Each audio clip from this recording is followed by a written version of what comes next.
Ready সেডি হয়ে আমরা কোথায় যাচ্ছি বাবিন বলো? গ্যাস আনতে যাচ্ছি, ব্যাংকে যাচ্ছি। ওর ব্যাংকে কাজ আছে, আমারও টুকটাক কাজ আছে। এই যে গ্যাসের বোতল, এই যে বোতলটা এরকম করে মুড়িয়ে নিয়েছি যাতে কোনো কিছু আমার না লাগে শরীরে, রং ফং কালার বা ধুলোবালি। এরকম টুকটাক সেজে বেরোচ্ছি। আসলে অনেকগুলো কাজ আছে, সেজে না, জাস্ট স্নান করে রেডি হয়ে বেরোলাম। গ্যাসটা শেষ হয়ে যাবে মামনি কদিন ধরে বলতেছিল একটু ধরো তো, একটু ঝোলাও। তো বললো যে আনবো করে, এই লোকটা ঢিলা লোকটা আর আনতেছিল না, নিয়ে আজকে লুচি ফুচি করবে বলে যে নিয়ে আয়। লুচির মাঝখানে যদি গ্যাস শেষ হয়ে যায় 12টা বেজে যাবে, এই জন্য এখন যাচ্ছি গ্যাসের বোতল নিয়ে গ্যাস আনতে। তাদের মতো করে দুজনের মাঝখানে কোলে বসিয়ে নিলাম। আনার সময় এরকম করেই আনবো, কি আর করার। এইখানে কলকাতাতে নিয়মটি একটু উল্টো, মন চাইলে এই দোকান থেকে গিয়ে গ্যাসের বোতল আনা যায় না, যায় তবে সেটা দাম বেশি পড়ে। এখানে গ্যাস শেষ হয়ে যাওয়ার কয়েকদিন আগে আর কি বুকিং করতে হয়, দুদিনের মধ্যে বুকিং করলে দুদিনের মধ্যে গ্যাসটা বাড়িতে দিয়ে যায় গ্যাস অফিসের কাকা বা দাদা এসে।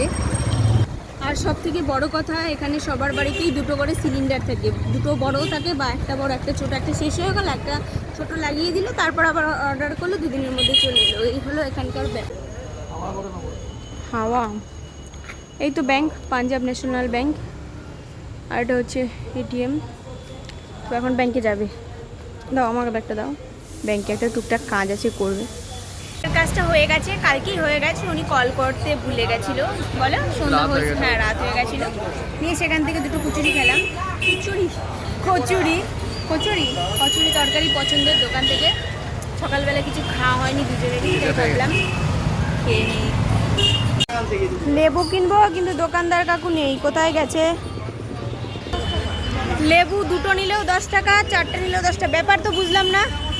এই দোকান থেকে লেবু নিলাম কাকার থেকে, ও এখানে গ্যাসটা নিচ্ছে।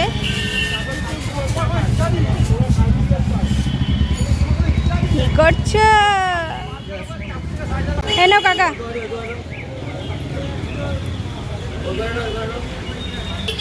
যেভাবে গ্যাসটাকে নিয়ে এসছি আবার সেইভাবে গ্যাসটাকে নিয়ে যেতে হবে। তো চলো যাই।